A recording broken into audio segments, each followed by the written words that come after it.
안녕하세요. 바다처럼 넓은 말씀 시워즈의 박윤석 목사입니다. 오늘 묵상할 본문은 예레미야 51장 54절에서 64절까지의 말씀인데요. 오늘은 63, 64절 두 구절을 봉독하고 함께 묵상하도록 하겠습니다. 너는 이 책 읽기를 다한 후에 책에 돌을 메어 유브라데 강 속에 던지며 말하기를 바벨론이 나의 재난 때문에 이같이 몰락하여 다시 일어서지 못하리니 그들이 피폐하리라 하라 하니라. 예레미야의 말이 이에 끝나니라. 바벨론의 심판의 내용은 오늘로써 마무리되게 됩니다. 오늘 56절에는 이렇게 기록되어 있어요. 여호와는 보복의 하나님이시니 반드시 보응하시리로다. 한때 온 세상을 호령했던 이방나라와 이스라엘을 무너뜨렸던 여호와의 철퇴이자 세상의 망치는 그들의 죄악으로 말미암아 공의의 심판, 즉 보응을 받고 역사 속으로 사라지게 될 것입니다. 그런데 여러분, 이 예언은요 59절 유다의 시드기야 왕 제4년에 기록된 것인데요, 우리는 보통 그렇게 생각하잖아요. 막 어떤 나라가 멸망할 때 이런 심판의 기록이 써지지 않았을까? 라고 하는데, 예레미야의 이 심판의 내용은 이스라엘조차도 멸망하기 전에 쓰여진 먼 훗날의 이야기인 것입니다. 그러니까 바벨론이요 주변 나라들을 위협하면서 제일 강력했었던 때에 쓰여진 것이고요, 이스라엘은 바벨론에게 포위당해서 어찌할 바를 모를 때에 두 차례나 바벨론으로 백성들이 끌려갔었던 때에 시드기야 왕은 아직 바벨론으로 끌려가기 전에 기록되었다는 것이죠. 또한 여러분도 예레미야서를 계속 묵상해서 아시겠지만 선지자 예레미야는요 자국을 향해 바벨론에게 항복하라고 계속 말했던 소위 매국노 선지자였죠. 그래서 이스라엘 고관들은 예레미야가 바벨론, 친바벨론파라고 생각을 해서 괴롭혔고, 결국 감옥에 갇히기도 하면서 예레미야는 고통 속에서 하나님께 한탄했었던 외로운 선지자였습니다. 그런데 한참 바벨론에게 항복하라고 말하다가 지금은 바벨론의 멸망을 지금 예언하고 있는 거거든요. 주위에서 이 말을 듣던 사람들은 어떻게 생각했을까요? 참 의아했을 것입니다. 왜냐하면 바벨론은 지금 제일 강성한 때거든요. 그리고 예루살렘은 곧 멸망할 상황입니다. 그러니까 이 예레미야의 심판의 내용을 아마 믿기 힘들었을 것입니다. 그럼에도 불구하고 예레미야는 사명을 다해서 마지막까지 심판의 내용을 선포하고 있는 것입니다.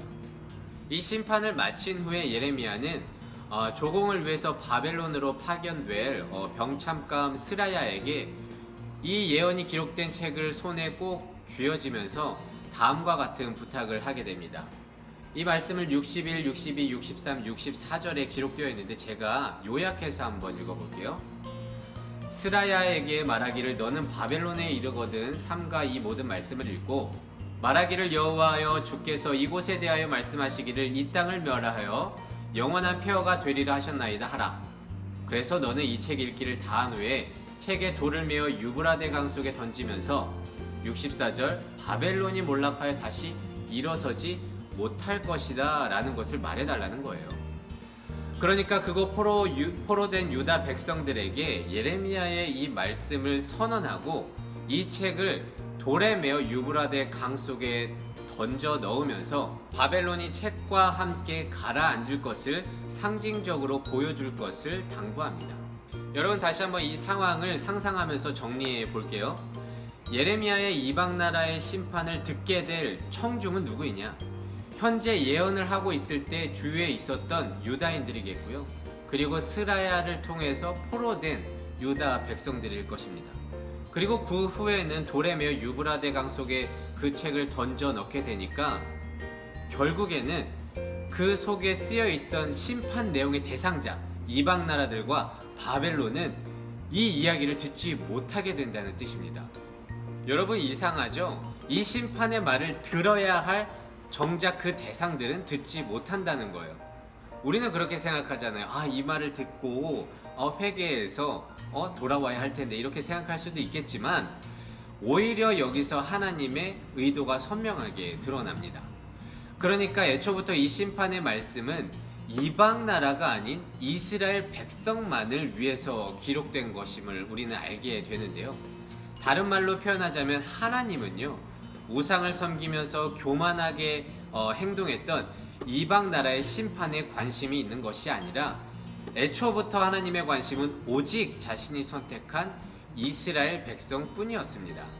얘들아, 내가 바벨론마저 멸망시키고 심판할 거야. 그리고 그 가운데서 너희를 건져낼 것이란다. 세상의 통치자는 나다. 그러니까 회개함으로 나에게 돌아와라. 너희도 죄악으로 공의의 심판을 받게 되겠지만 바벨론처럼 완전히 멸망하지는 않고 내가 구원할 것이란다.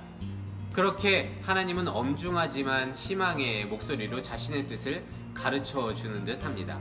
이는 출애굽 당시에 이스라엘을 연상케 하는데요. 예굽에 종살이하던 이스라엘 백성들이 고통 가운데 하나님께 호소를 했습니다. 80세 된 모세는 하나님께서 부르셨을 때 온갖 변명을 대면서 지도자로 서는 것을 꺼려합니다. 당신의 이름은 무엇입니까? 그리고 이스라엘 백성을 건져내라고 하는데 그들에게 당신을 뭐라고 소개할까요? 그러니까 한마디로 말하면 당신이 뭔데? 라고 하는 거예요. 그럼 모세를 향해서 하나님께서 선택한 방법이 무엇인지 아십니까? 애굽을 향한 10가지 재앙이었습니다.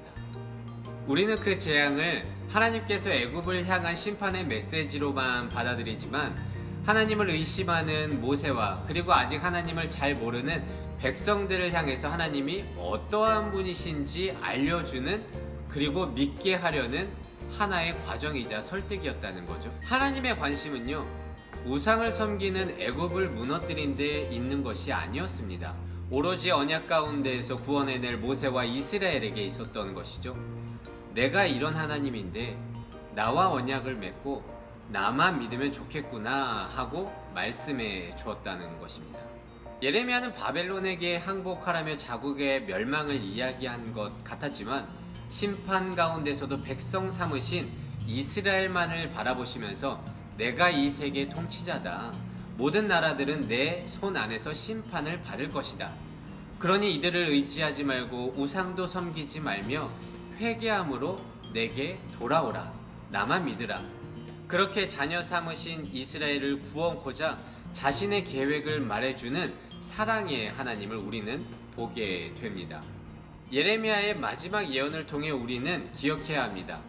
우리는요, 저 사람 좀 어떻게 해주세요, 이 상황을 어떻게 바꾸어 주세요 라고 하면서 하나님의 시선을 밖으로 돌리거든요. 그런데 하나님의 관심은 오로지 믿는 나에게 있습니다. 어떤 상황 속에서도 이런 상황일지라도 내가 너를 지켜줄 테니까 다른 거 의지하지 말고 다른 상황에 대해서 원망하지 말고 나만 믿으라고, 회개함으로 나에게 돌아오고 나만 믿으라고, 흔들리지 말고 나만 의지해라. 그렇게 오로지 하나님의 관심은 나에게 있다는 것을 기억해야 합니다.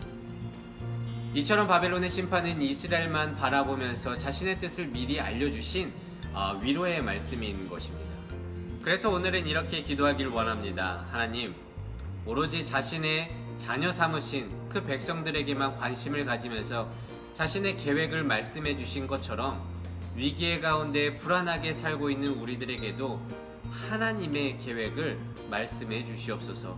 또한 하나님, 공의의 심판 가운데서도 이스라엘을 기억하고 구원해 내신 것처럼 혹시 우리가 실수하고 하나님을 떠날지라도 그것 가운데서도 긍휼을 잊지 마시고 하나님, 저희들도 주님의 강한 팔로 건져내 주시옵소서. 오늘의 말씀을 묵상하면서 또 살아계신 하나님을 바라보고 한날을 살아가는 우리 모두가 되시기를 진심으로 소망합니다. 기도하겠습니다. 이 세상의 모든 사람의 인생을 사랑하시는 하나님, 감사합니다. 우리는 말씀을 통해서 하나님은 이방 나라의 심판에 관심이 있었던 것이 아니라 나를 믿고 돌아오라는 자녀 삼으신 백성에게 관심이 있었던 사랑의 하나님을 보게 됩니다. 하나님, 언제나 나의 인생을 주목하고 계신 그 하나님을 신실하게 믿을 수 있는 믿음 허락하여 주시고 인생의 위기 속에서도 사랑과 위로의 하나님을 바라볼 수 있는 지혜의 눈을 허락하여 주시옵소서. 감사드리며 이 모든 말씀 예수님의 이름으로 기도드립니다. 아멘.